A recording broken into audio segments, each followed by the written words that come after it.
Gracias al Señor, gloria a Dios, que vamos a poder continuar en esta tarde el estudio en la carta, gloria a Dios, en la carta a Juan, gloria al nombre del Señor Jesús.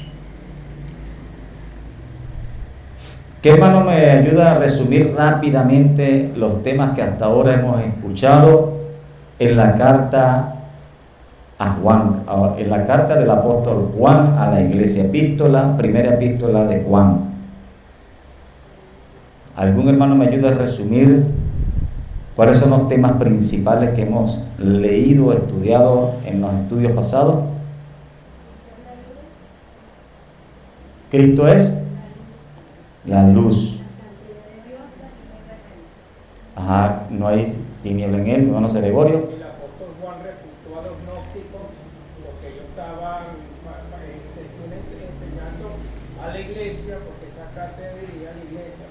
Amén. Enseñándole a la iglesia una falsa doctrina cuando el apóstol Pablo enfrentó esa situación a través de la carta diciendo que Cristo es la luz. Amén. La carta fue escrita para aclarar el tema de la enseñanza de la herejía de los gnósticos, o la herejía que los gnósticos quisieron introducir a la iglesia. Decíamos que Dios es luz, Cristo es luz, en el sentido de que Cristo es ¿qué? Santo. En este particular, la luz que estudiamos en los versículos del 5 al 10 del primer capítulo hacen referencia a la santidad de Dios. Dios es luz, significa Dios es santo, y no hay tiniebla en él, significa el pecado no tiene comunión con Dios. Esa premisa es totalmente bíblica. A la luz de toda la Biblia, esa afirmación no tiene forma de contradecirla. Cuando decía el apóstol que Cristo es nuestro abogado, ¿a qué estaría haciendo referencia, hermana Daisy? Con respecto a los gnósticos, ¿verdad? Que ellos estaban engañando a los creyentes. Entonces el apóstol le dice, bueno, si alguno de ustedes ha caído en esa situación, abogado tenemos a Cristo para que nos perdone, pues, que van al camino correcto. Amén. Entendíamos que ese anuncio de que Cristo es nuestro abogado era aclararle a la iglesia que el propósito de la enseñanza no es condenar al que se haya confundido haya practicado pecado, sino era separar a aquellos que por error hubieran pecado a otros que abrazaban el pecado como un estilo de vida. Eso lo vamos a estar viendo incluso más adelante, un poco más claro. Y él le decía, si alguno se ha confundido y por esa confusión ha pecado, no lo estamos condenando ni desechando. Para ellos le decimos, si alguno hubiera pecado, abogados tenemos para con el Padre. El mensaje de santidad no excluye al que ha fallado. Un mensaje de santidad excluye a quien quiere vivir en el error. Le dice, hey, si tú quieres defender y vivir en el error, no puedes sostener un mensaje de santidad, pero aquel que se arrepiente y se aparta, en Dios alcanza misericordia. Amén. La santidad no puede ser tan elevada que una persona arrepentida no encuentre lugar en la iglesia. Una iglesia que predica un mensaje de santidad donde un pecador arrepentido ya no haya lugar, ahí hay un problema. Así que Juan sí está aclarando, Dios es luz, no hay tiniebla en él, pero ojo, no estamos excluyendo a alguien. Si hubiera pecado y se acaba de dar cuenta que está equivocado, venga que Cristo es su abogado, arrepiéntese y en él encontramos salvación, porque por su sangre fuimos nosotros comprados. Él es la propiciación por nuestro pecado, y no solamente por las nuestras, sino por todo el mundo. Amén.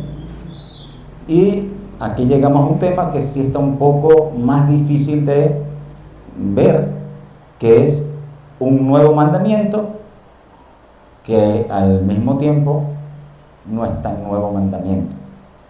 Hay como una especie de contradicción, y vamos a tratar de descifrar a qué le está diciendo Juan un nuevo mandamiento y a qué no le está diciendo Juan un nuevo mandamiento.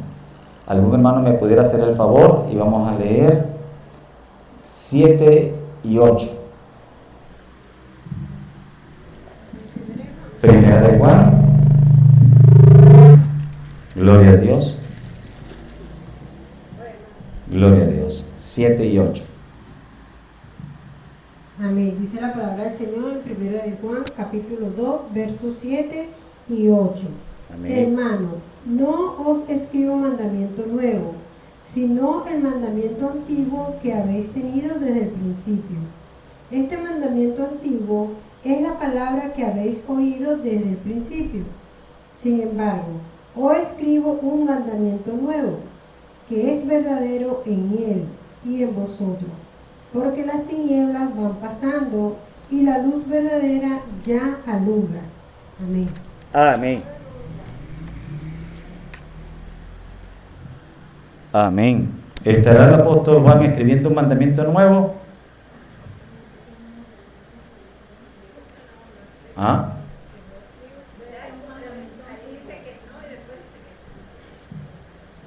Amén. Entonces entendemos que el apóstol Juan va a mencionar un mandamiento que no es nuevo y luego va a mencionar algo que sí es nuevo.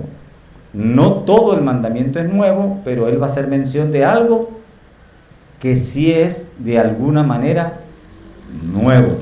¿Cuál es el mandamiento que no es nuevo? Levítico 19:18. Vamos a estarlo leyendo y vamos a ver que no es nuevo, que está desde el principio. Hermana Daisy. Amén. Aprovecho este día. Dice Levítico 19:18. No te vengarás ni guardarás rencor a los hijos de tu pueblo, sino amarás a tu prójimo como a ti mismo, yo Jehová. Amén. Amén. Entonces, ¿cuál es el mandamiento que no es nuevo? Amarás a tu prójimo como a ti mismo. Amar al prójimo como a ti mismo. Ese mandamiento no es nuevo. Lo está mencionando Juan, pero ya aparecía en el Antiguo Testamento, en el Decálogo, en los 10 mandamientos, en la ley ya de Moisés, aparecía el mandamiento de amar a tu prójimo como a ti mismo. Ese mandamiento no es nuevo, él lo está recordando. Así que no es un mandamiento nuevo, pero él lo está mencionando porque va ahora sí a añadir algo o a recordar algo que en la gracia es más demandante que en la ley. ¿Qué mandaba la ley? Amar al prójimo como a ti mismo. Lo acabamos de leer, Levítico 19:18. No te vengarás, no guardarás rencor, amarás a tu prójimo como a ti mismo, yo Jehová. Es del Antiguo Testamento, firmado por el nombre de Jehová.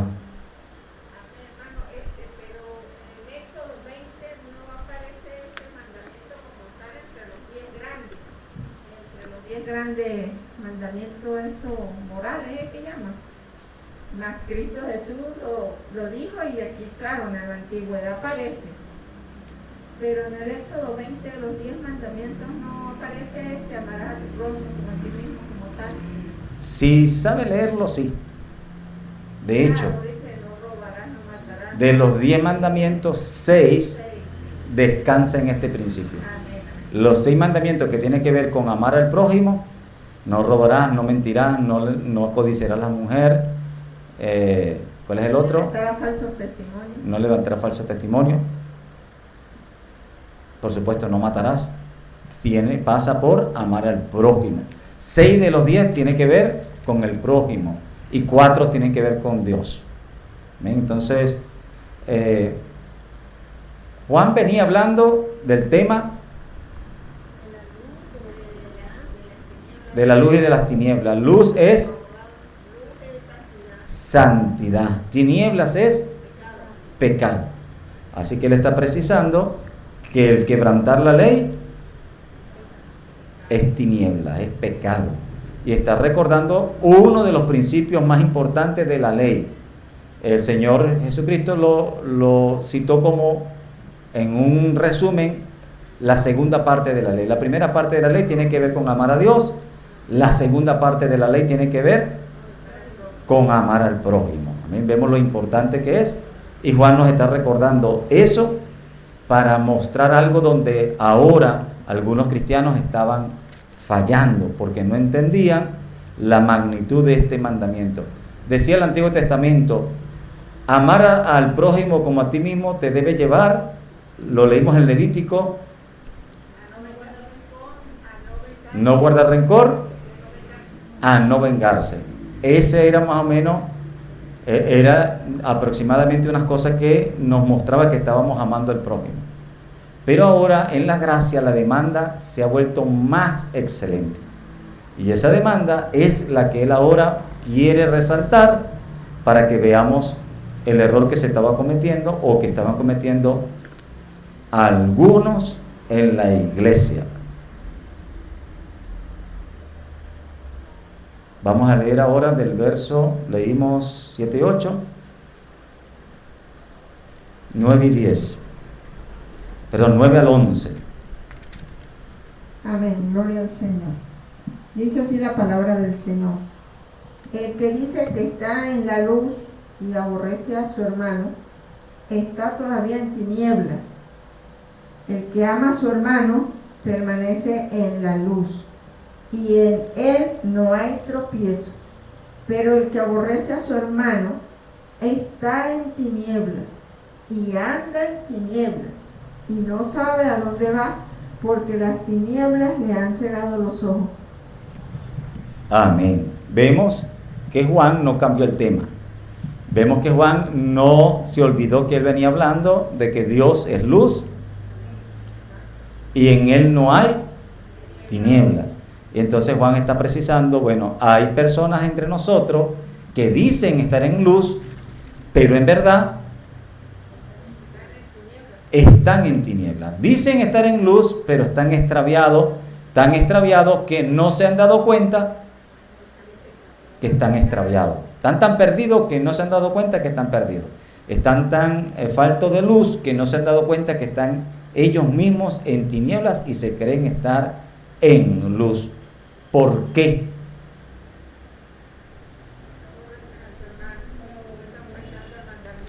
¿Por qué aborrecían al hermano?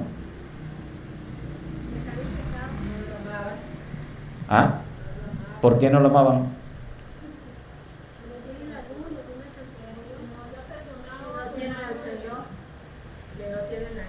¿Cómo se podía decir y saber que no tenían al Señor y que no amaban al hermano?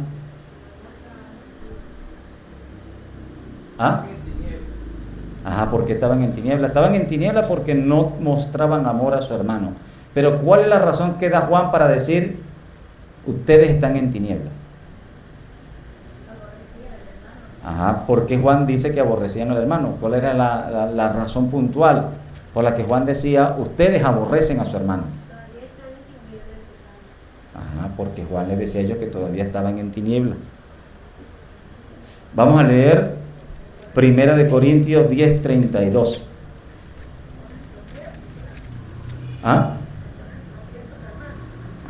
Vamos a leer 1 Corintios 10:32. Amén. Dice así la palabra del Señor. No seáis tropiezo ni a judíos ni a gentiles, ni a la iglesia de Dios, como también yo en todas las cosas agrado a todos, no procurando mi propio beneficio, sino el de muchos, para que sean salvos.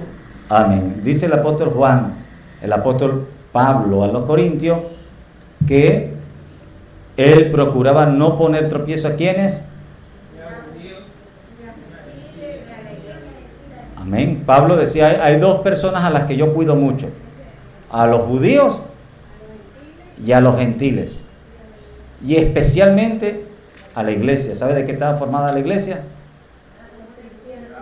De judíos y de gentiles. Entonces dice, yo me cuido de no ponerle tropiezo a gentiles ni a judíos, pero en especial a la iglesia, a la iglesia. Para mí es muy importante. Y no vimos el verso 10 que dice, 1 Juan 2:10 dice, el que ama a su hermano permanece en la luz y en él no hay tropiezo. ¿Por qué Juan está diciendo que había dentro de la iglesia personas que estaban extraviados y no mostraban amor por su hermano? Poniéndole tropiezo a los hermanos. Amén, porque con sus obras, sus hechos, su forma de vivir el evangelio estaban siendo de tropiezo. Y es lo que Juan está reclamando. Juan le dice, ustedes que se dicen ser seres de luz, ustedes que se dicen iluminados, ustedes que se dicen maestros, que se dicen conocer cosas muy profundas, y lo que terminan siendo es tropiezo para su hermano, ¿ustedes creen que están en luz? ¿Ustedes creen que son edificadores de la iglesia? Si ustedes fueran edificadores de la iglesia, no estarían poniendo tropiezo a su hermano, porque una característica principal de un verdadero cristiano es amar al prójimo. Y alguien que ama al prójimo no está siendo causa de tropiezo al prójimo. A veces escuchamos hermanos que dicen, hermano, yo sé que hay hermanos que a mí no me pasan, pero ¿sabes qué dice la Biblia? Es necesario que vengan los tropiezos. Entonces yo tengo mi papel en la iglesia. Dios me usa a mí para probar el carácter y la paciencia de los demás. Hermano, usted estaría siendo ciego. Usted estaría siendo una piedra para que un ciego tropiece. Y dice el apóstol Juan, hermanos, no podemos hablar del evangelio como la luz de Dios y nosotros, ser nosotros el instrumento para poner tropiezo a nuestros hermanos. De hecho, nuestra tarea más bien sería quitarle a nuestros hermanos ocasión de caer o causa de tropiezo. Pablo se lo enseñó a la iglesia de Corintios. Le decía Pablo a los Gálatas, hermano, no pierda la libertad que Dios le dio. Pero a los Corintios le decía, hermano, hay una sola razón por la que podemos limitar nuestra libertad en Cristo. Solo por amor a nuestros hermanos, nosotros deberíamos considerar si fuese necesario limitar nuestra libertad. El mismo Pablo, que había dicho que podíamos comer de todo, dice, pero hay una sola causa por la cual tal vez no podamos comer. Si mi hermano es débil de conciencia y mi comida pone en riesgo la salvación de aquel por el cual Cristo murió, yo debería considerar si es correcto comer o no comer. Y si quieren saber mi opinión, yo estoy dispuesto a dejar de comer carne, si esa fuera la solución, para que mi hermano no encuentre tropiezo. Por supuesto, no era en sí la solución era enseñarle a la iglesia que la carne en sí misma no era el problema. Pero Pablo dice, si yo me consiguiera un hermano que yo lo sé débil de conciencia, yo no comería carne delante de él para no serle tropiezo. Así que el mucho conocimiento no nos debe llevar a hacer todo lo que se nos antoje o venga en gana.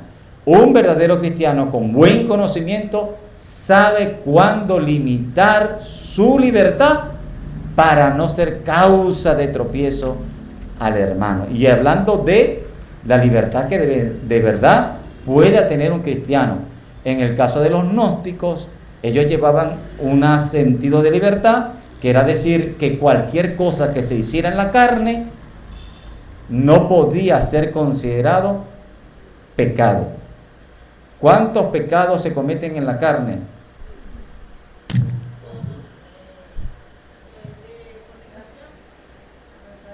Fornicación, pecados sexuales, gula, mentira, idolatría, avaricia. Todos ellos. Es más, no conozco, bueno, solo el de la idolatría pudiera decirse que se comete de alguna manera en el espíritu, pero de resto todos se cometen en la carne. Pero cuando el gnóstico decía que a Dios no le importaba lo que se hiciera en la carne, habría una brecha total para que cualquier pecado se pudiera practicar solo que se le dejaba de llamar pecado.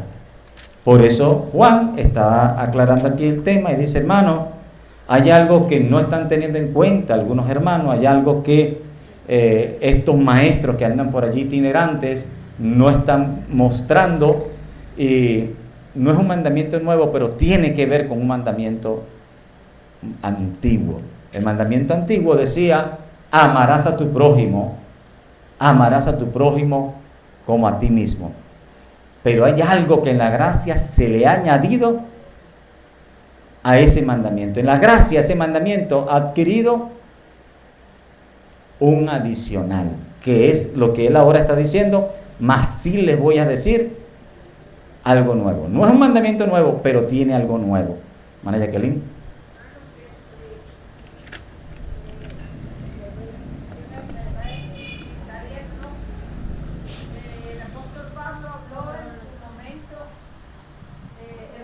Pablo habló en su momento lo que usted está diciendo, citando de lo de la cuestión de la carne, ¿verdad? De comer, no comer carne, para no ser de ocasión de tropiezo a los hermanos. En ese caso, mi hermano, llevándolo ahorita a estos tiempos, pudiera ser, por ejemplo, si yo con mi manera de vestir puedo ponerle tropiezo a un hermano, ¿sí? Puede ser. O en el caso de alguna actitud, algún comportamiento de mi parte, ejemplo, cuando yo llegué al Señor, recién llegada al Señor, recién convertida, yo era muy amistosa, muy cariñosa con los hermanos, y había un caso especial de un matrimonio, y esto ocasionó que hubiese incomodidad por parte de la esposa del hermano. Entonces se me dio la enseñanza de que por cuestiones de no poner tropiezo, que evitara el contacto así de ese ósculo santo con varones, en específico con ese hermano. Entonces esa sería una forma de poner tropiezo a hermanos en la iglesia. Sería válido eso.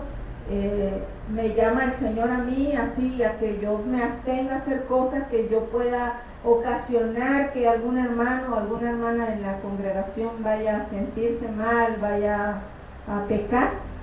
Entraría también ahí en eso, en lo de la cuestión como lo del caso de la carne. Amén. Entendemos, amado hermano, que en lo personal todo cristiano debe procurar no hacer tropezar al hermano en todo lo que esté en su alcance, ¿no? Deberíamos preocuparnos de ver si algo de lo que estamos haciendo puede ser malinterpretado y causarle tropiezo al hermano. Pero, ojo, no por esto vamos a colocar normas extremas de que vamos a evitar toda ocasión de pecado a todo hermano a través de normas. Y decir, hermano, mire, yo creo que una hermana peinadita hace pecar. Y como una hermana peinadita hace pecar, que no se peine. Hermano, pero ¿sabe qué hace pecar también? Una hermana que esté bañada, que huela limpio, eso hace pecar al hermano. Entonces, para que el hermano no peque, que no se bañe. Cosas como esa, ¿no? Ojo, no podemos llevar esto a un extremo enfermizo que algunas iglesias están diciendo hoy, mire, una hermana con un peinadito así y un adornito aquí. Hermano, los adornos son del diablo. Vamos a quitar todo tipo de adorno para que ninguno peque. Hermano, sin adorno también peca. O sea, no es lo que en sí Juan está diciendo. Pero Juan sí está diciendo, hay que considerar verdaderamente enseñanza que van a ser, sí por sí, ocasión de tropiezo. Porque es que un hermano que ve a otro saliendo de una licorería, trastabilando y con una botella en la mano, no es que está dando ocasión, él está causando tropiezo. No es que está dando lugar a una mala interpretación. Que un hermano vean a otro con una mujer que no es su esposa saliendo de un lugar, eso no es que puede dar mala interpretación. Eso está dando ocasión. Y si la respuesta de ese hermano es, a Dios no le importa lo que yo haga con mi carne, Imagínese el grado de perversión. O sea, Juan está no atacando pequeñas cosas que pudieran causar tropiezo. Juan está diciendo, es que el que no vea el tropiezo aquí, lo dice Juan, ¿sabe qué está diciendo? Está ciego. Es que si alguien no está viendo cómo se le está abriendo la puerta a Satanás para que destruya la iglesia, ese está ciego. No estamos hablando de pequeñas cosas que pueden hacer tropezar. Eso está bien, que un hermano diga, yo voy a buscar si en mi forma de ser, por algún descuido, puedo causar tropiezo. El hermano que haga eso lo está haciendo bien. Pero Juan está yendo mucho más allá.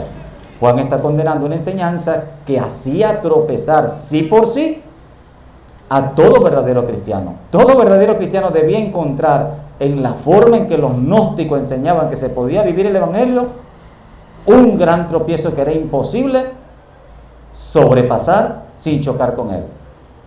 Encontrar hermanos que sean maldicientes, hermanos que vivan motivando la codicia, hermanos que viven vanagloriándose. Encontrar hermanos que enseñaban de que Cristo no vino para darnos una vida en santidad, sino para darnos una vida en libertad. Que la santidad ya no importaba. Alguien que escuche ese mensaje y que vea un cristiano viviendo de esa manera, iba a tener un choque con ese cristiano. Ese tipo de situación estaba enfrentando Juan. Y Juan está diciendo, es que el que no ve aquí, el que no vea el daño que le está haciendo a su hermano, que quiere caminar verdaderamente en santidad en el Señor, es un verdadero ciego. No puede decir que es un ser de luz cuando lo que está causando es tropiezo. Él mismo está en tiniebla, él mismo es un ciego. No puede decir que él es cristiano y aparte de cristiano es un verdadero maestro que trae revelación, que trae nueva enseñanza profunda. No, hermano, ¿qué nueva enseñanza? Es un instrumento de Satanás para causar tropiezo. Ay, hermano, y usted se pasó. Vamos a ver más adelante si Juan dice o no dice que los que viven de esta manera son instrumentos de Satanás. Hasta el momento, Juan está diciendo, hermano, aquí hay una serie de hermanos que se han olvidado que ahora en la gracia el Señor nos añadió más peso en un lado del mandamiento. ¿Se acuerda cómo decía la ley que un creyente podía ser salvo según la ley? La ley decía, el que quiera ser salvo debe cumplir estos mandamientos. Cumpliendo estas cosas te salvarás. Y sabe que Cristo quitó ese prerequisito de forma rotunda y ahora Él guardó la ley por nosotros. Nosotros somos salvos por gracia, por medio de Cristo, esto por la fe y todo eso. Pero ese pequeño peso que le quitó Cristo a esta parte del mandamiento, se la agregó a otra parte. Y ahora nos dice, no solamente vas a amar a tu prójimo, no solamente no te vas a vengar de tu prójimo, ya no basta con que no le guardes rencor, ahora te vas a preocupar por no serle tropiezo a tu prójimo. Ahora tú vas a vivir una vida que se preocupa verdaderamente por tu hermano. Ahora tú vas a colaborar con tu hermano como si fueran parte de un mismo cuerpo. Y a lo que le duele a uno, le debe doler al otro.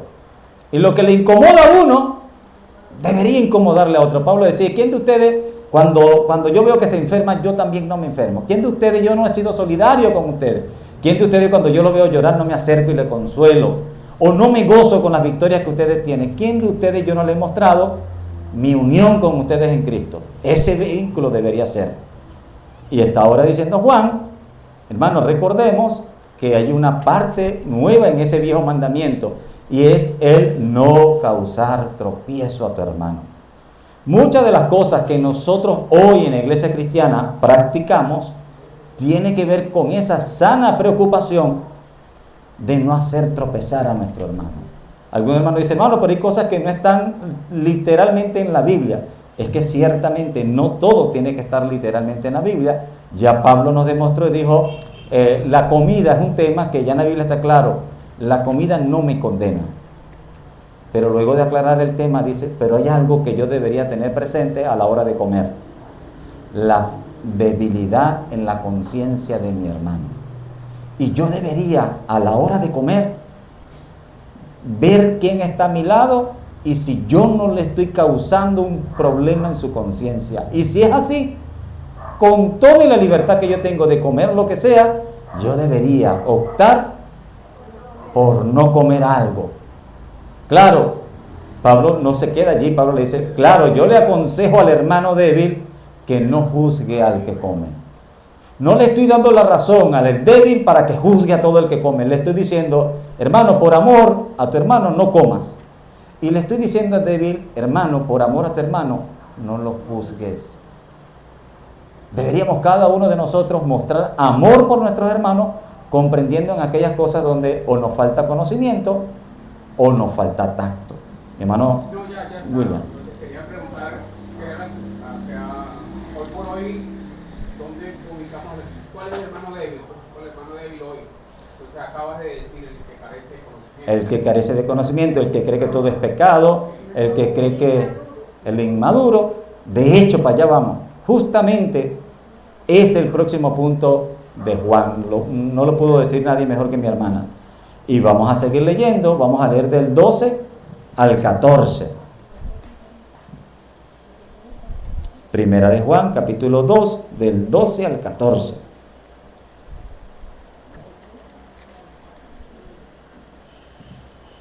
Amén.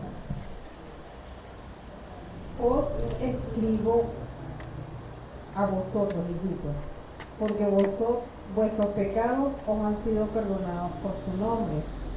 Os escribo a vosotros, padres, porque conocéis al que es desde el principio. Os escribo a vosotros, jóvenes, porque habéis vencido al maligno. Os escribo a vosotros, hijitos, porque habéis conocido al Padre. Os escribo a vosotros, padres, porque habéis conocido al que es desde el principio.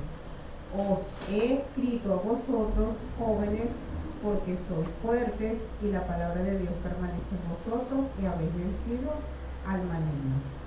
Amén. Amén. ¿A quién le está hablando aquí el apóstol Juan? ¿A todos quiénes?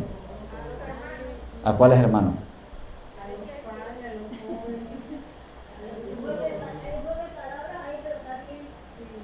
Amén. ¿A quién está hablando el apóstol en sí? Ajá, ¿quiénes son los hijitos?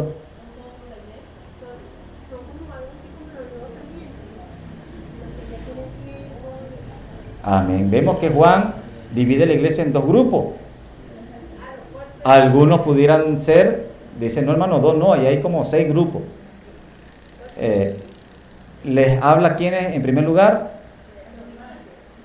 hijitos, y luego a los padres. ¿Quiénes son esos padres?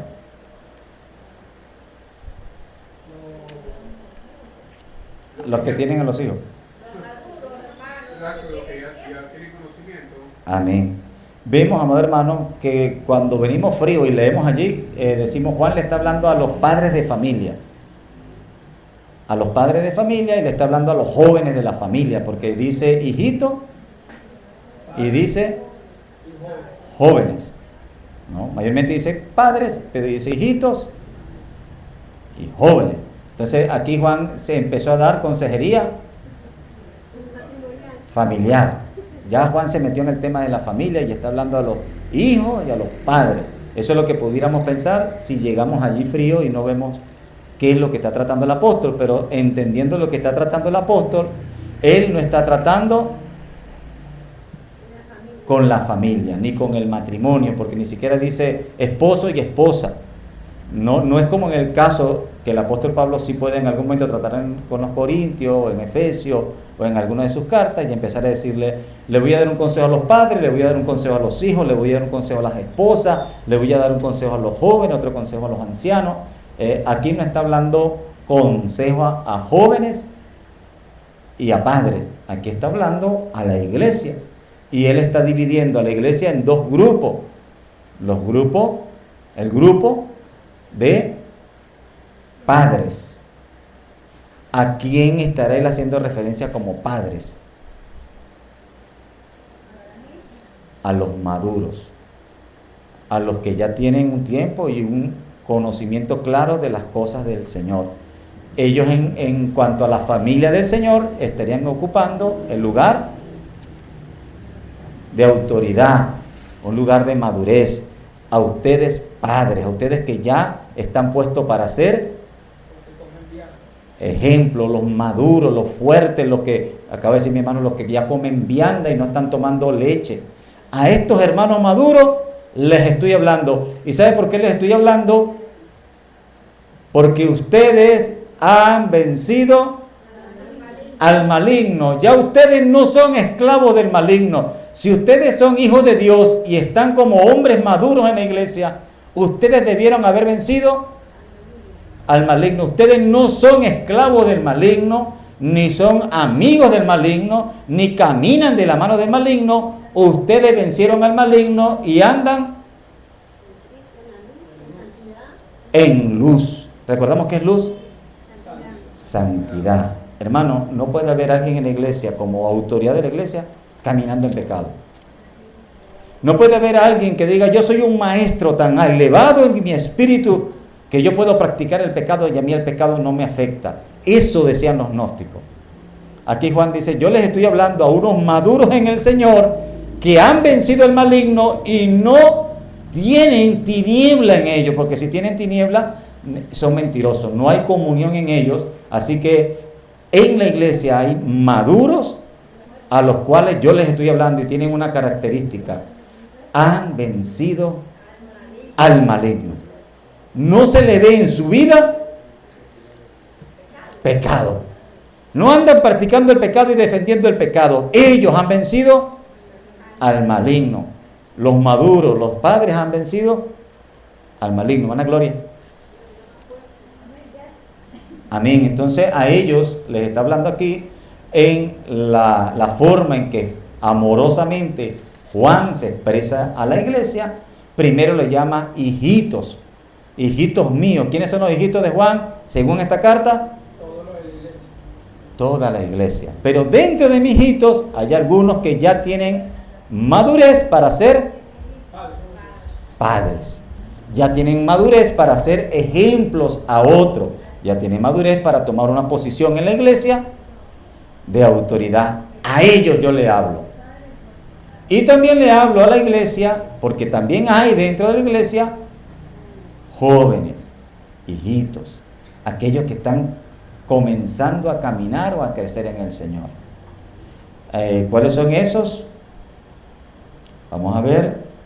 Os escribo a vosotros, hijitos, porque vuestros pecados han sido perdonados por su nombre. Mi hermana Jacqueline.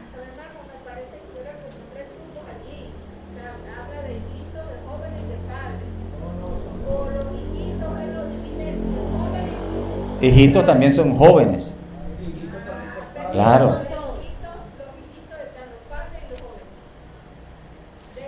En los hijitos de Juan están los padres y están los jóvenes.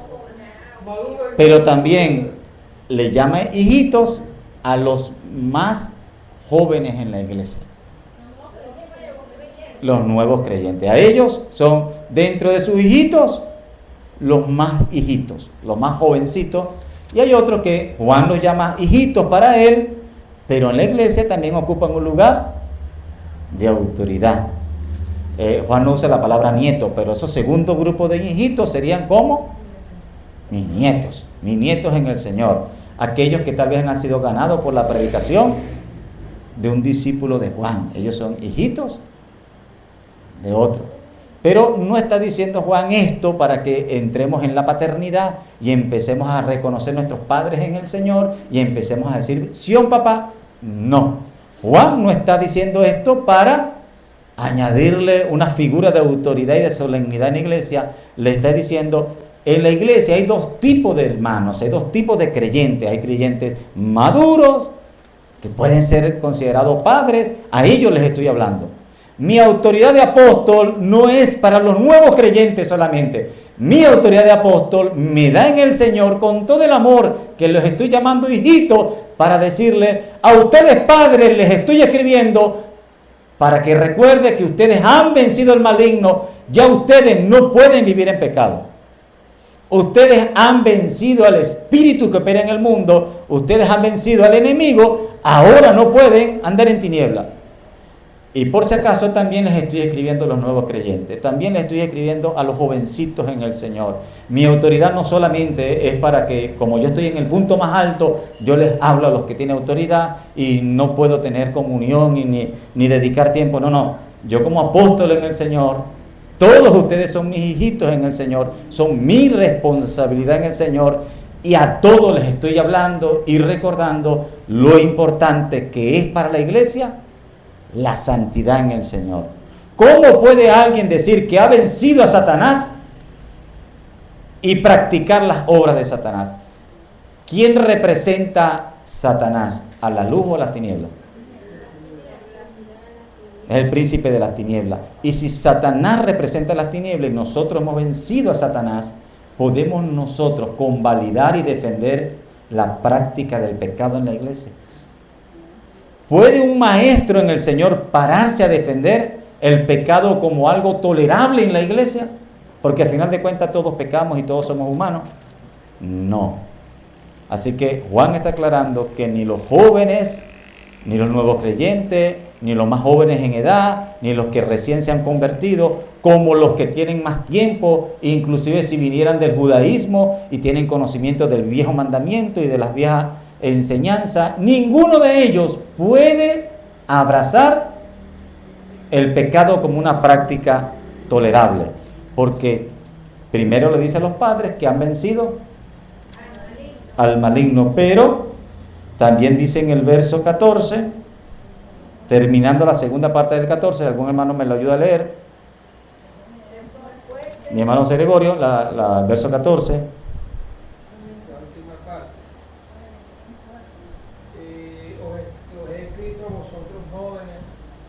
Amén. Os he escrito a vosotros jóvenes, amén, porque son fuertes, y la palabra de Dios permanece en vosotros, y habéis vencido al maligno. Si me permite, amado, aprovechando la oportunidad de que me permitió, pues aquí hay algo de forma, que lo vi, no sé si usted lo va a explicar. Que aquí hay dos palabras padres. O sea, hay un padre que, como usted lo dijo, que es para los maduros, y hay otra palabra que está por aquí, que padre, refiriéndose al Dios Padre, pues, porque está escrito con mayúscula, y las otras sí, creo que son dos veces padres, están escritos con minúscula y se refiere a y plus. Pero yo quiero resaltar aquí la particularidad de que están en mayúscula y minúscula. O sea, padres minúscula, usted lo acaba de referir a los maduros. Y dice también ahí padre en singular y mayúscula refiriéndose a Señor. Amén. Adiós. Amén. Entonces vemos que hace esa observación para dejar claro que si alguien ha vencido a Satanás, según la palabra, no puede ser esclavo de Satanás ni practicante de las obras de Satanás. Puede usarse un palabrerío para justificar un estilo de vida, una doctrina falsa, se puede engatusar a quien no conoce la palabra, pero aquí el apóstol Juan le dice, hay algo en ustedes conocen la palabra de verdad, y la palabra permanece en ustedes. A ustedes les estoy hablando, a la iglesia verdadera, así sean nuevos creyentes o ya maduros en el Señor. A los hijos de Dios yo les estoy hablando. A los que han vencido el maligno, a los que están bajo la potestad del maligno, mi carta no es para ustedes.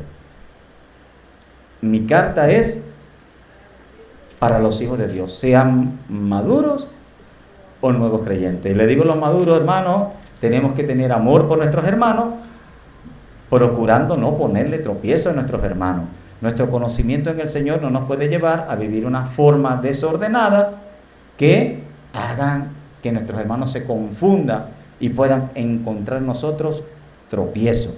Nosotros debemos vivir de una manera sabia, sobria y prudente que no haga causar tropiezo. No podemos ir a una ceremonia donde están ofreciendo cosas sacrificadas a los ídolos y como nosotros sabemos que los ídolos nada son, irnos a comer con los que están ofreciendo cosas a los ídolos. No podemos ir a un lugar donde se está haciendo una práctica pecaminosa y decir, bueno, como yo sé que mientras yo no practique Dios no me va a demandar, yo me paro aquí al ladito y me quedo viendo lo que están haciendo, esperando si alguno se acerca para predicarle. El que pase y me vea al lado de la comparsa va a decir, este andaba en la comparsa. Y tal vez él esté fallando y esté juzgando mal, pero si yo sabiendo esa posibilidad me quedé allí, yo le fui voluntariamente causa de tropiezo. Y es lo que nosotros deberíamos evitar. Muchas cosas de lo que nosotros decimos, hermano, no está bien hacer esto o no está bien hacer aquello, y no son del todo pecado, están basadas en que nosotros evitamos ser razón de tropiezo para un hermano. Puede que el hermano juzgue mal, sí, puede que el hermano juzgue mal sin que yo dé razón, él es responsable. Pero si el hermano juzga mal porque yo di razón, yo fui culpable. Entonces esa culpa me llevó a mostrar un aborrecimiento contra mi hermano. Según los judíos, el aborrecimiento es falta de preferencia. ¿No sabía eso? La palabra aborrecer en el contexto judío no es odiar, es no preferir, es dar un segundo lugar. Amarás a tu prójimo. Amarás a tu prójimo como a ti mismo. Para mí mi prójimo debe ser tan importante como yo. Cuando yo me pongo en primer lugar y digo, es que yo tengo libertad para hacerlo, es que si me nació hacerlo, ¿quién me lo va a impedir? Es que yo sé que no estoy pecando, y si yo sé que no estoy pecando, pues nadie puede prohibirme que yo haga uso de mi libertad. ¿A quién no estoy considerando yo como a mí mismo?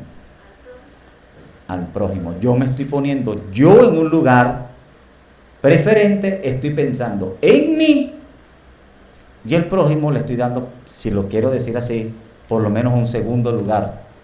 Y eso es lo que dice Juan, que el que haga de esa manera actúa, aborrece a su hermano. La palabra aborrecer no es necesariamente odiar. Aborrecer es no preferir. Cuando dice la Biblia, el que no aborrezca padre y madre, no está diciendo si alguien no odia. Está diciendo, si alguien no pone a su padre y a su madre en un segundo lugar con respecto al Señor, no es digno de mí. Y en ese caso, si lo pone en un segundo lugar, para el judío dice, lo aborreció. Mostró preferencia por alguien más. Amén. Entonces, aquí, aborrecer al hermano no es odiar al hermano, es no darle al hermano la misma importancia que me doy a mí mismo, actuar de forma egoísta. ¿Mi hermana? ¿Eso es solo con respecto a los hermanos o involucra a todas las personas? Eso cuando se dice el prójimo y se habla de aborrecer al hermano o no preferir al hermano, involucra también a todos los que están a mi alrededor.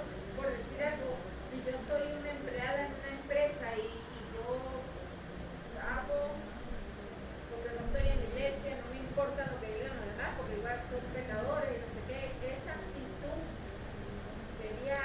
También Dios lo demanda. Si nos demanda poder causarle tropiezo a nuestros hermanos que conocen al Señor, mucho más nos demanda el Señor el ser causa de tropiezo para un inconverso. Amén. Entonces nosotros debemos mostrar temor de ser tropiezo a justos y a injustos, a propios y a extraños. Amén. Por eso, entre las demandas de Dios para ser ministro del Señor, decía tener buen testimonio con los de la iglesia y con los de afuera. Pero aquí Juan está mostrando una preocupación por algo que se había introducido dentro de la iglesia. Y es que no el mundo, los hermanos estaban viendo a otros cristianos practicar pecados condenados en la palabra y decir que a ellos ese pecado no les ofendía porque ellos no andaban en la carne, sino que ellos habían declarado muerta la carne. Por lo tanto, lo que hicieran en su carne no les afectaba porque ellos habían entendido que Cristo mismo ni siquiera había venido en un cuerpo de carne. Cristo vino solo en un cuerpo espiritual, que la santidad que Cristo practicó fue netamente espiritual y por lo tanto Dios solo nos demandaba una santidad espiritual. Dios solo ve el corazón. ¿Me he escuchado eso antes? Hermano, déjese de ver la carne, no se ponga a juzgar en la carne, porque Dios solo ve el corazón. En la época de Juan ya había ese tipo de cristianos que decía: hermano, no se ponga a juzgarme en la carne porque usted no es quien para juzgarme. Dios es el único y Dios juzga mi corazón. En la carne usted me puede ver con 5 personas, pero Dios sabe que mi corazón es de uno solo. Y Dios me va a juzgar según mi corazón. Si yo me acuesto con alguien, pero mi corazón no está comprometido, la que se acostó fue la carne. Mi corazoncito sigue siendo limpio y bello para el Señor. Esa herejía se estaba practicando, llevando dentro de la iglesia, había introducido graves pecados en la iglesia, y es lo que Juan está diciendo. Eso es tiniebla, no hay otra manera de decirlo. Eso no son hijos de Dios, eso es tiniebla, y el que defiende eso, la luz de Dios no está en él. No está la luz y la tiniebla no tienen comunión. No puede haber alguien dentro de la iglesia defendiendo el derecho de pecar porque dejó de llamar pecado lo que Dios llama pecado, basándose en que supuestamente Cristo no vino en carne. Que eso es lo que vemos que Juan en esta carta marca prioridad. ¿Tú quieres conocer a alguien que es un maestro hijo de Satanás? Cuando tú lo escuches decir que Cristo no vino en carne, ese tiene el espíritu del anticristo. Entonces, ese error doctrinal de decir que Cristo era una especie de holograma que solo se había mostrado como si tuviera cuerpo, pero no tenía cuerpo, porque recuerden, según los gnósticos, la carne era tan mala que Cristo no pudo haber tenido un cuerpo de carne como el nuestro, sino que pudo haberse materializado como un ángel que se hacía visible, pero que no tenía una carne. Por eso Juan fue específico y dice: ¿cómo que no? Si nosotros lo palpamos, lo vimos, anduvimos con él, palpamos, ¿no? Entonces nosotros no hablamos de lo que imaginamos, hablamos de lo que vimos y oímos y de aquellos que nosotros como primera persona testificamos. No estamos hablando de mitos, de cuentos, de películas, de sueños, de visiones. Estamos hablando de lo que nosotros como apóstoles del Señor, en el caso del apóstol Juan, fuimos encomendados por el Señor para darle testimonio a la iglesia para fundamento. Hermana Jacqueline. Esa es una enseñanza de los gnósticos, ¿verdad? Que Dios no toma en cuenta lo de afuera, sino el corazón. Entonces las iglesias que son liberales, ellos también son gnósticos.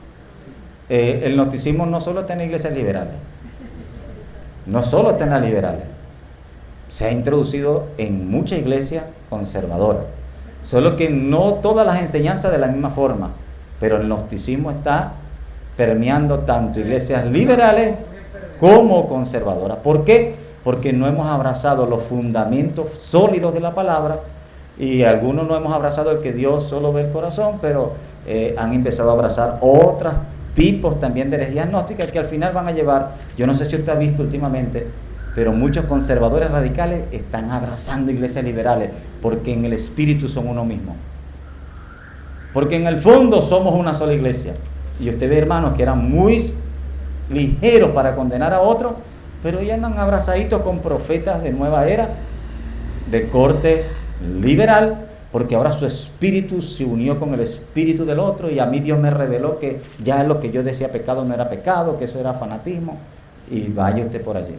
Entonces, no estamos solo condenando una herejía en particular, sin entender el principio. Hermano, cuando hoy se levante un profeta y diga no te preocupes que yo lo que veo es lo que está dentro y lo que está afuera no me importa.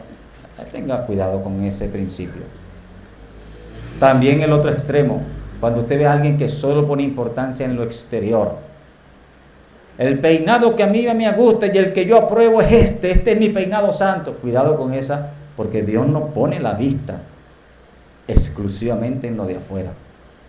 Dios juzga íntegramente y Dios llama luz a alguien que anda en luz, en una santidad que se practica en cuerpo, alma y espíritu, íntegra para el Señor. Amén. Entonces vemos que Juan, cuando habla de padres e hijos, no está hablando de familia, está hablando de creyentes maduros y creyentes todavía no maduros, ¿no? Creyentes tal vez con poco conocimiento, lo diría Pablo, algunos fuertes y otros débiles en la fe. Juan los está dividiendo entre los hermanos de más conocimiento que tenían tiempo en la iglesia y los hermanos que tal vez habían sido convertidos por la predicación de otros que estaban allí, que estaban llegando. Mi mensaje es para toda la iglesia. Yo he escuchado hoy, hermano, y usted lo puede escuchar mucho en la red, un predicador que se para y dice: hoy yo vengo a hablarle a los cristianos de grado 3 para arriba. Yo vengo a hablarle a los cristianos de corazones entendidos, a los que ya tienen pantalones largos y los que ya están graduados en la universidad de Dios. Oye, a eso le vengo a hablar yo hoy. Se oye súper poderoso ese tipo de mensaje. Juan dice: ¿sabe? Yo le vengo a hablar a los grandecitos y a los pequeños, porque la santidad de Dios es para todos, para todos. El mensaje transformador del Evangelio no es para los ministros. Juan nos dice: la santidad es para los ministros del Señor.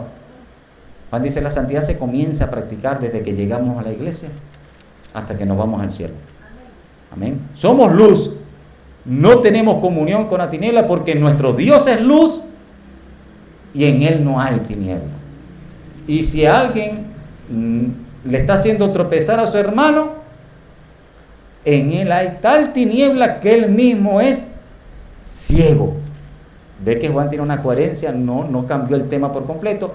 Juan sigue hablando de esa luz de santidad y ahora la trasladó para aquellos que están enseñando que se puede practicar pecado sin consecuencia, y le está diciendo: ustedes están en tiniebla, ustedes no están en la luz, ustedes no son luz, ustedes están... ¿Ah? Ustedes quieren ser guías de ciego. Le dice Pablo, creo que en Romanos le dice al judío: tú que te dices luz de otros, tú que te dices ser el maestro de otros, tú mismo no tienes visión, eres un ciego. Eres un ciego. Tú que enseñas a otros que no pequen, tú pecas. Pecas sin ningún remordimiento, sin ningún arrepentimiento. Entonces, ¿qué guía eres tú para otro? Mentiroso. Porque Pablo en Romanos deja claro que el pecado es un problema que no solo tenían los gentiles, sino tenían gentiles y judíos, todos necesitados de la salvación de Cristo. Amén. Vamos a leer 1 Corintios 8, 11 y 12. Amén. 1 Corintios 8, 11.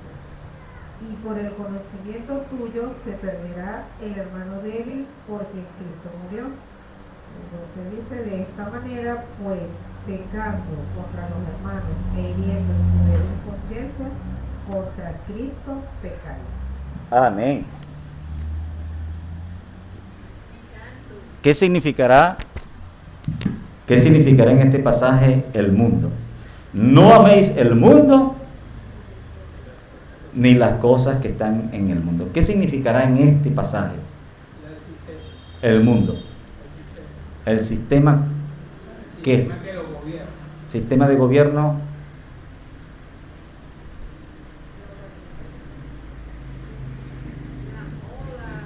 Las modas.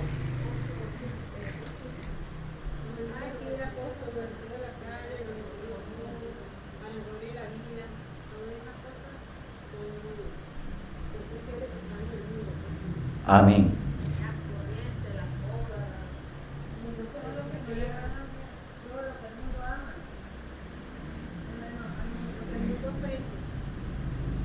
Ajá, que es ese mundo que ofrece.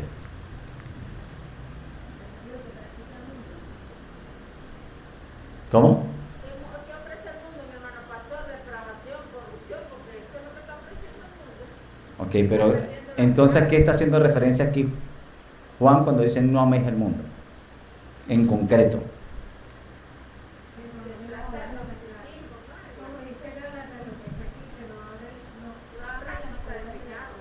Amén. El mundo aquí para Juan es todo aquello que incentiva las obras de la carne. Es el sistema pecaminoso del mundo. No tanto el de gobierno ni la sociedad. En algún momento de la sociedad, cuando él dice, en algún momento Dios le dice mundo a la sociedad, cuando dice porque de tal manera amó Dios al mundo. Y está hablando a todo el ser humano. A unos versículos atrás, vamos a ver si lo recuerdo,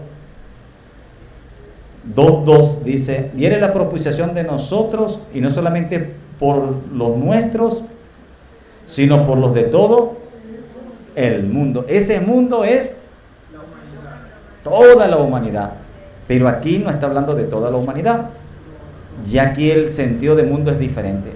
No améis las obras del mundo, las cosas del mundo. ¿Cuáles son esas cosas del mundo? Las que van en un sentido contrario a la voluntad de Dios. Si Dios es luz,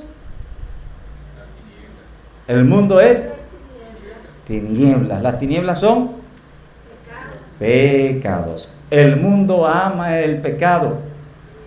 ¿Sí o no? El mundo ama el pecado y defiende el derecho a pecar, porque es un ser humano y como ser humano tengo derecho a pecar. Aquí Juan está diciendo, iglesia, tú no ames lo que el mundo ama. No ames el pecado. No consientas los deseos de tu carne. Los deseos de la carne son exacto. Y en este caso los deseos de la carne son tinieblas. Los falsos maestros, los maestros gnósticos decían que se podía satisfacer los deseos de la carne porque ellos declaraban que su carne no contaba. Mi carne está muerta, por lo tanto, lo que mi carne haga no se toma en cuenta. Yo soy muerto. Yo en mi carne estoy muerto. Así que si yo entro a la licorería y me tomo unas cuantas frías, mi carne está muerta, eso no le va a afectar a mi carne. ¿A quién le va a complacer? ¿Al espíritu o a la carne que según él está declarando muerta? Así que Juan está diciendo, eso que están diciendo que su carne está muerta, realmente lo que están es en tiniebla, complaciendo a su carne, siguiendo la corriente de este mundo. Este mundo abraza el pecado y este mundo está feliz con el pecado. Este mundo en algún momento, hay pecados tan aberrantes que les da vergüenza en algún momento. Pero el mundo no se avergüenza de pecar. El mundo defiende el derecho de pecar cuando entre pecadores están de acuerdo. El mundo dijo, ¿sabe? Yo no creo que beber sea tan malo. Y legalizó el licor. Y el licor no es visto como algo condenable. La Biblia lo condena, el mundo no. El mundo de unos años para acá dijo, ¿sabe? Yo creo que amor entre personas no debe ser condenado. Y el mundo abrazó ahora la corriente del amor de diversidad sexual. El mundo ahora dice que eso es aprobado para ellos. Juan dice, si el mundo dice eso, deja al mundo. Deja lo que él diga. Tú no puedes abrazar lo que el mundo abraza, porque lo que el mundo abraza es para complacencia de su propia carne.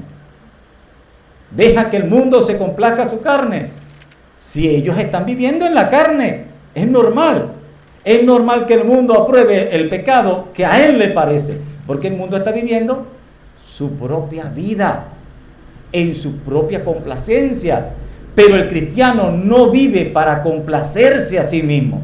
El cristiano vive para complacer a aquel que le llamó. El cristiano vive no para andar en las tinieblas que a él le parezca, sino para hacer luz. Y en esa luz es que dice el apóstol Juan, el que anda en él, anda en luz como él anduvo. Condena el pecado que él condenó. Llama pecado no lo que a él no le agrada, sino lo que Dios no le agrada. Por eso ustedes no pueden entrar en esa corriente. Y aunque todo el mundo diga una mentirita de vez en cuando, todo el mundo la dice y no puede ser condenada, el cristiano dice, hey, Dios dice que yo debo hablar verdad. Ay, por allí te agarraron en una mentirita, pero tranquilo, nadie se avergüenza por eso, todos mentimos. Usted dice, sí, si me agarraran en una mentirita, a mí me da vergüenza, porque yo no tengo derecho a mentir. Y si lo hice porque soy humano y puedo en algún momento fallar, yo debo venir con vergüenza y decir, hermano, discúlpeme que no velé.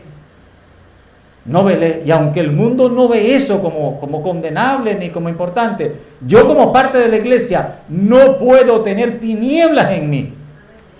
En mí no debe haber esos pequeños pecados que en el mundo son tolerables, son aceptables, son parte de la carne. Y como todos somos cuerpo de carne, el mundo dice, tú no te metes con el mío, yo no me meto con el tuyo. El mundo solo se mete con el pecado cuando el pecado alcanza un nivel bastante grotesco. Ya dice el mundo, no, ya ahí no llego yo, vamos a condenarlo. Pero mientras el pecado que se practique sea razonable para la mayoría de las personas, dice, eso sí lo vamos a aceptar. Eso sí lo vamos a tolerar. Ni tanto, porque en este tiempo 2026 han pasado desde hace rato los días. Por lo mismo, pues es lo mismo que le estoy diciendo, mientras el mundo se vuelve más tolerante al pecado, termina aceptando y abrazando mayor nivel de pecado, pero todavía llegan unos pecados que dicen, allá no llego yo, todavía no, pero para allá va. El cristiano no tiene como patrón para condenar el pecado su criterio, su parecer. El cristiano dice, hay algo que me dice lo que es luz y lo que es tiniebla, y no es mi criterio. Por ahí un presidente hace poco dijo, yo tengo solo una ley que me determina lo que puedo y lo que no puedo hacer, mi propia conciencia. Esa es la única ley que yo acepto. Y ¿sabe? Hay cristianos que tienen ese patrón para decir lo que es pecado y lo que no es pecado. Mi propia conciencia. Dios dice, ¿sabe? No, tu conciencia no. Hay alguien muy superior a tu conciencia. Y ese alguien determina lo que es luz.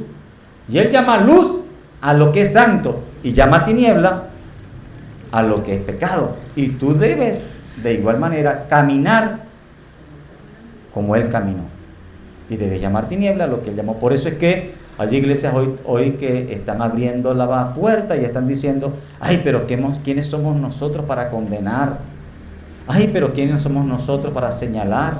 Ay, pero ¿quién eres tú para no señalar lo que Dios señaló?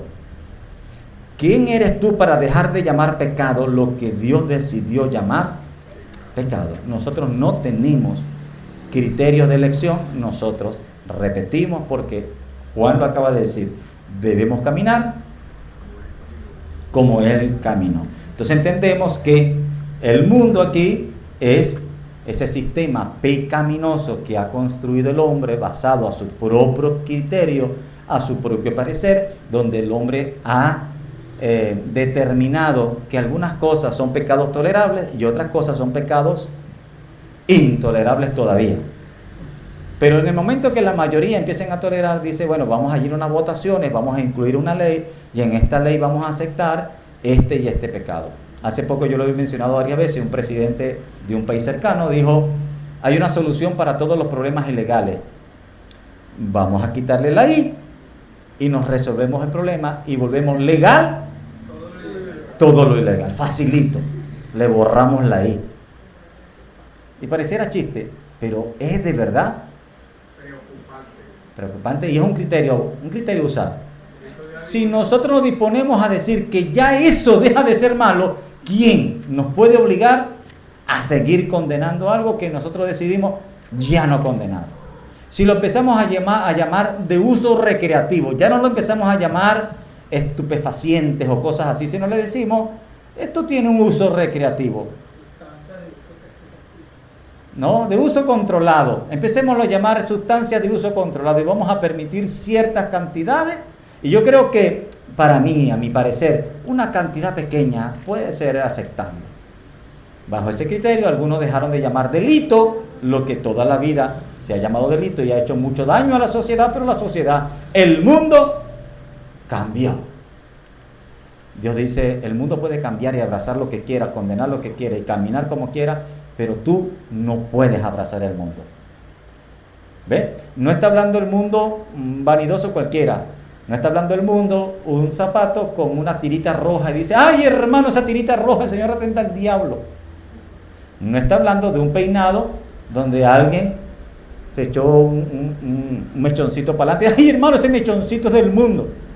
No está hablando del mundo de cualquier tontería, no le está diciendo mundo a cualquier tontería, está llamando mundo a un sistema pecaminoso que apoya las tinieblas, donde impera el espíritu del anticristo, y que los gnósticos habían logrado introducir en la iglesia.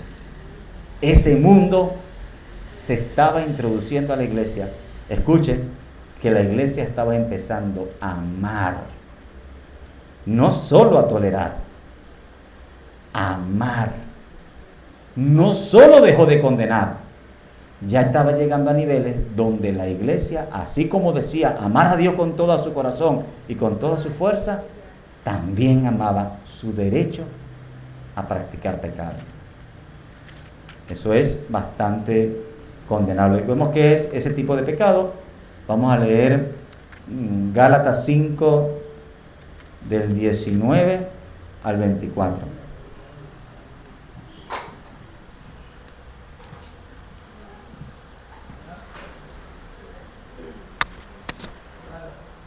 Gálatas capítulo 5 del 19 al 24. Amén, dice la palabra del Señor. Y manifiestas son las obras de la carne, que son adulterio, fornicación, inmundicia, lascivia, idolatría, hechicería, enemistades, pleitos, celos, ira, contienda, disensiones, herejías, envidias, homicidios, borracheras, orgías y cosas semejantes a estas, acerca de las cuales os amonesto, como ya os lo he dicho antes, que los que practican tales cosas no heredarán el reino de Dios. Mas el fruto del Espíritu es amor, gozo, paz, paciencia, benignidad, bondad, fe, mansedumbre, templanza. Contra tales cosas no hay ley. Pero los que son de Cristo han crucificado la carne con sus pasiones y deseos. Amén. Amén. Y creo que pudiéramos tranquilamente entender que en Gálatas hay dos listas. Una es la obra de la carne y el fruto del Espíritu. Si quisiéramos decirlo de otra manera, ¿podríamos decirlo? Luz y tiniebla. Una son obras de luz, hechas en el Espíritu, donde el que está en Cristo anda en luz y practica el fruto del Espíritu. Y las otras son obras de la carne, que son las tinieblas. El que anda en ellas anda en pecado o en tiniebla, practica pecado o practica tiniebla. Entonces estamos viendo que aquí, cuando se dice no améis el mundo, nos está diciendo cuidado con tu carne, cuidado con aquellos que están validando. ¿De dónde nos podemos basar? Verso 16. Porque todo lo que en el mundo hay, todo lo que hay en el mundo, los deseos de la carne. Juan lo deja claro. Estoy llamando mundo a los deseos de la carne. Esos deseos pecaminosos, no deseos de comer carne. Eso se llama hambre. sino deseos de practicar el pecado que a la carne le agrada. Ese mundo tú no lo puedes abrazar. No puedes justificarlo. No puedes buscar una manera de enseñarlo que te convalide a llevar adelante las prácticas que a tu carne le gusta. No solo con cambiar la manera de nombrarlo. No solo porque digas, no hermano, es que yo me declaré crucificado a la carne y como yo estoy crucificado lo puede hacer. Pablo como que sabía el problema que estaba enfrentando Juan y dice, ¿sabes quiénes han crucificado la carne? No los que no están siendo afectados por el pecado que practican. No, esos no han crucificado a la carne. Los que no le dan gusto y los que no practican las obras de la carne, esos han crucificado verdaderamente su carne. Los que no practican las obras de la carne. Así que si hay un hermano que le dice, hermano, declararse muerto al pecado no es que usted deje de pecar, es que usted adquiere un nivel de conciencia elevado donde aunque usted practique un pecado, ya usted sabe que ese pecado no le afecta a su espíritu. Esa es una falacia que lo que hace es introducir el pecado en la iglesia de la peor forma. Esa enseñanza está directamente permeada por el espíritu del anticristo. No lo digo yo, lo dice el mismo Juan. A ver quién le parece, a quién le recuerda esto. El mundo pasa y su deseo, pero el que hace la voluntad de Dios permanece para siempre. ¿Usted ha oído esas palabras antes? ¿Le suenan algunas palabras que antes? ¿Ah? Amén. Vamos a leer Lucas 21 del 29 al 36 para que con ese concluyamos. Lucas 21 del 29 al 36, le ponemos especial atención al 33. Amén, dice la palabra. También le dijo una parábola. Mirad la higuera y todos los árboles. Cuando ya brotan, viéndolos, sabéis por vosotros mismos que el verano está ya cerca. Así también vosotros, cuando veáis que suceden estas cosas, sabéis que está cerca el reino de Dios. De cierto os digo, que no pasará esta generación hasta que todo esto acontezca. El cielo y la tierra pasarán, pero mis palabras no pasarán. Mirad también por vosotros mismos que vuestros corazones no se carguen de glotonería y embriaguez y de los afanes de esta vida, y venga de repente sobre vosotros aquel día. Porque como un lazo vendrá sobre todos los que habitan sobre la faz de toda la tierra. Velad pues en todo tiempo, orando, que seáis tenidos por dignos de escapar de todas estas cosas que vendrán, y de estar en pie delante del Hijo del Hombre. Amén. Amén, amén. Amén. Encontramos justamente esa exhortación del Señor para tiempos finales. Y justo donde el Señor dice esas palabras, el verso 33 dice, el cielo y la tierra pasarán, pero mis palabras no pasarán. Advierte, dice, mirad también por vosotros, para pagar ese. Mirad también por vosotros mismos, que vuestro corazón no se cargue de glotonería, embriaguez y de los afanes de esta vida. ¿A qué le suena a usted afanes de esta vida? Este mundo y sus deseos. Este mundo y sus deseos. Así que el Señor advirtió cuando hablaba del tiempo final, dijo, cuando aquel tiempo venga, que esté a punto de pasar cielo y tierra, tengan cuidado, porque ¿sabe qué se va a estar moviendo en ese tiempo? Una corriente que va a incentivar la embriaguez, la glotonería y el afán por deseo de cosas de este mundo. Amado, cuando vemos el mensaje de la iglesia de hoy en día, poniendo la codicia como fe, diciéndole al cristiano que mientras más codicioso, muestra una fe superior. Y diciéndole, tú tienes que soñar en grande, tú tienes que decretar en grande, tú tienes que anhelar cosas grandes, tú tienes que hacer cosas grandes para la gloria del Señor.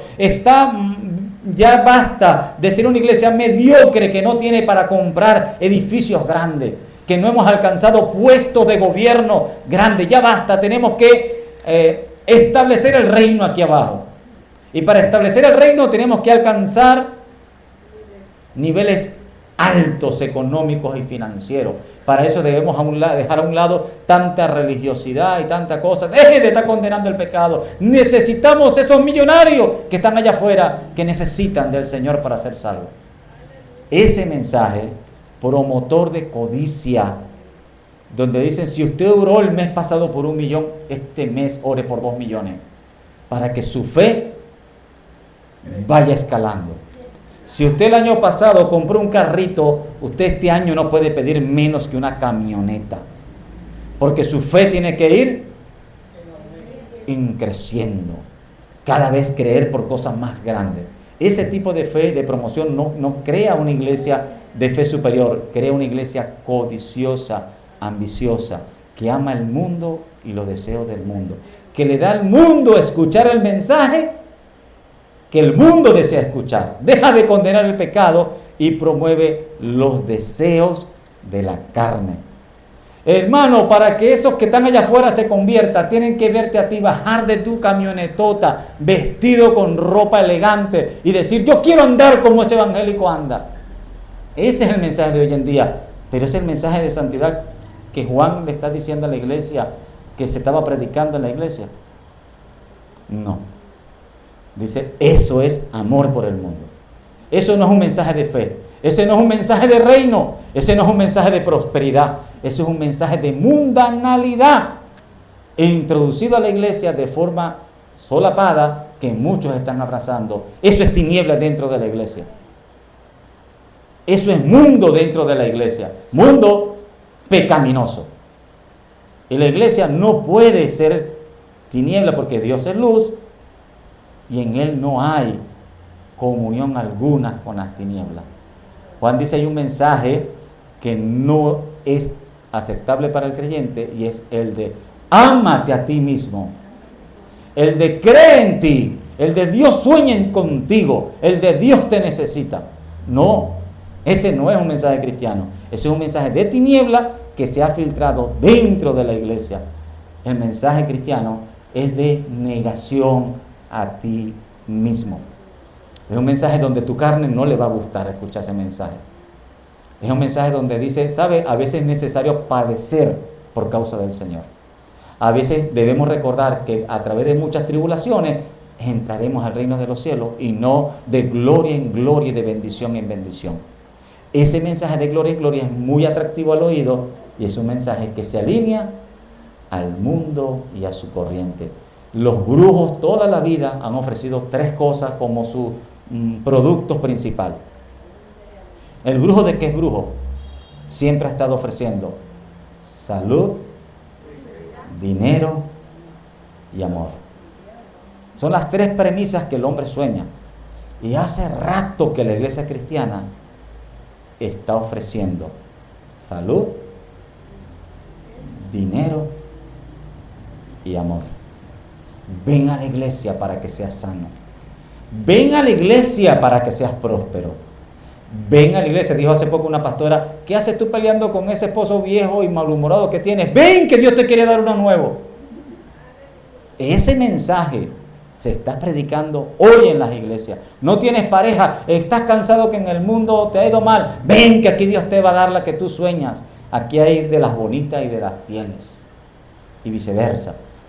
La iglesia no es lugar para encontrar el amor de pareja, o para promocionar la iglesia como el lugar para que vengas a buscar el amor de pareja. Aquí se viene a buscar el amor de Cristo.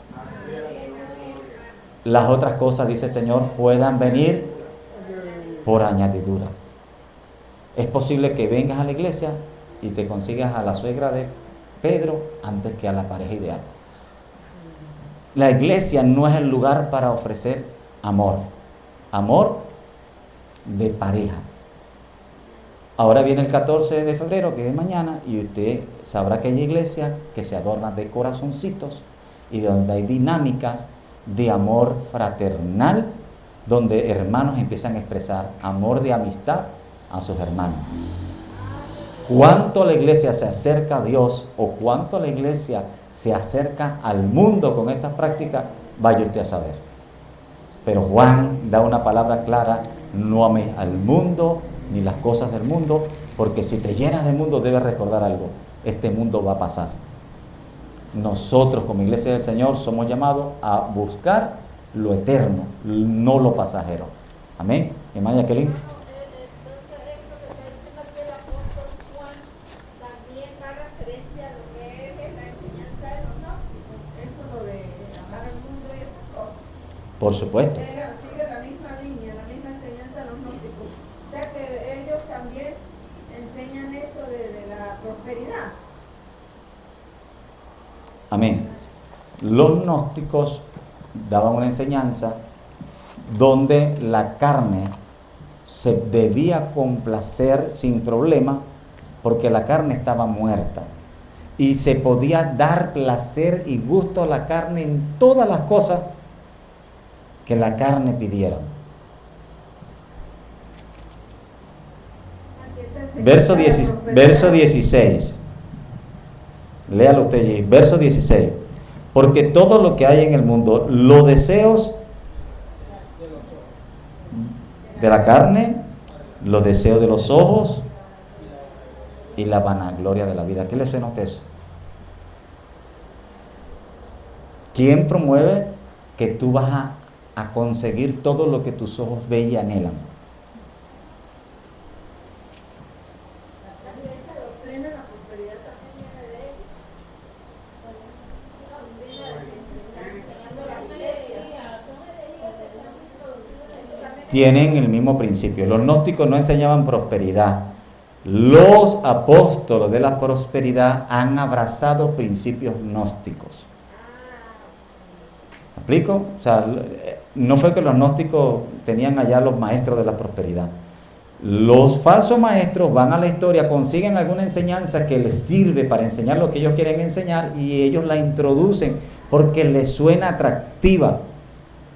Al final de cuentas, los gnósticos decían que lo que la carne hiciera no le afectaba. Y alguien dijo, bueno, digamos que Dios solo ve el corazón y no le importa lo que se ve con los ojos. Ese principio se ajusta a la herejía gnóstica. No fue que los gnósticos lo enseñaron de esa manera, pero alguien abrazó esa misma enseñanza y la fue introduciendo. Y vuelvo y repito, no las iglesias liberales solamente. Gran mayoría de iglesias que se visten de sana doctrina están enseñando las peores perversiones de los gnósticos en iglesias muy conservadoras de forma, pero con las puertas abiertas a cualquier herejía del mundo sobrenatural, porque a alguien le desató un código y ese código le dijo, siervo, te quiero con 3 siervas, y entonces el siervo va a buscar sus 3 siervas. Y cualquiera sea la locura, por eso nosotros, hermanos, debemos conocer la verdad del evangelio y no dejarnos abrazar por ninguno de estos errores, porque estas cadenas de errores se introducen en la iglesia y la dañan por completo. Entonces, si alguien te dice que se puede vivir el evangelio practicando el pecado sin que ese pecado, llame como se llame, te afecte, eso es muy parecida a la herejía gnóstica que en los tiempos de Juan se enseñaba. Juan dice, eso es mundo metido en la iglesia. La iglesia no abraza el mundo, no abraza el pecado y no abraza las tinieblas. Amén.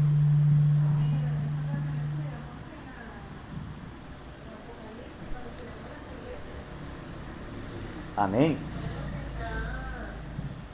Todo lo que está haciendo referencia a Juan hoy, lo estudiamos en su momento en Apocalipsis cuando vimos las 7 iglesias. Amén. Ahí Y cómo Jezabel trataba de introducir estos tipos de pecados como algo, una práctica tolerable. Entonces nosotros velemos porque vemos que en la iglesia de Juan ya estas mentiras, estas herejías se estaban metiendo y se estaba enseñando en la época de Juan a la iglesia a amar el mundo de aquel entonces, las cuestiones pecaminosas, cuanto más en la iglesia de hoy en día. Amén. Así que todo lo que Juan está diciendo, Juan tiene un problema central en su cabeza, y ese problema central que Dios está usando para transmitir el mensaje en la carta de Juan es la preocupación por la herejía de los gnósticos. Y Juan quiere vacunar la iglesia en contra de la herejía de los gnósticos, y por eso está enseñando de esta forma y le está diciendo: iglesia, el mundo es mundo y nosotros no podemos compartir las cosas de este mundo. Estamos llamados a poner nuestra mirada en lo eterno. Hoy buena parte de la iglesia fue a mirar al judaísmo y están introduciendo los errores del judaísmo y dicen: no, hermano, ¿qué cuento de cielo? Nada, usted tiene que poner los ojos aquí abajo y usted tiene que declarar cosas de aquí abajo y usted tiene que vivir como se vive aquí abajo y pedirle a Dios bendiciones aquí abajo. ¿Qué cielo? Nada, aquí abajo es que necesitamos las cosas. Y eso se parece mucho a lo que en la época de Juan se enseñaba, y por eso Juan dice: hermano, nosotros no tenemos la vieja enseñanza de la misma forma. Nosotros no podemos solo amar al prójimo de boca. Nosotros debemos preocuparnos por no serle tropiezo al prójimo.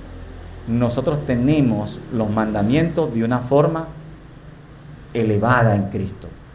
El judío decía: con yo no acostarme con la mujer del prójimo no es pecado. El Señor le decía: si tú la estás anhelando en el corazón, ya ese pecado puede ser contado en tu contra. Algunos dicen: Cristo vino a cumplir la ley para que nosotros no nos preocupemos por nada. No, Cristo cumplió la ley por nosotros, para que nosotros nos volviéramos más enemigos del pecado de lo que en algún momento fue el pueblo de Israel. Solo que nuestra enemistad es real, no aparente. El judío tenía una enemistad aparente con el pecado, pero era esclavo del pecado. El cristiano debe tener una enemistad cierta contra el pecado y no practicar el pecado, ni mucho menos ser esclavo del pecado. Vamos a ver que Juan, todas estas cosas, Juan las ataca. Juan dice: el que practica pecado no es de Dios. Juan dice lo del espíritu del anticristo. Juan dice sobre la supremacía que sobre la conciencia tiene Dios. Juan dice: algunos creen que porque su conciencia no les acusa, ya también. Saben, hay alguien superior a tu conciencia. Si alguien te enseñó que si a ti no te ofende el pecado no hay problema, te mintió. Porque hay alguien superior a tu conciencia. Te podrán convencer a ti y te podrán engañar a ti y tú podrás creer que ese pecado no te afecta. Pero el que es superior a ti sigue contando como pecado lo que él declaró pecado. Hay alguien superior a tu conciencia. Vamos a ver que todas estas cosas en la carta de Juan siguen siendo preocupación de Juan para aclarársela a la iglesia del Señor. ¿Alguna pregunta, hermano? ¿Alguna duda?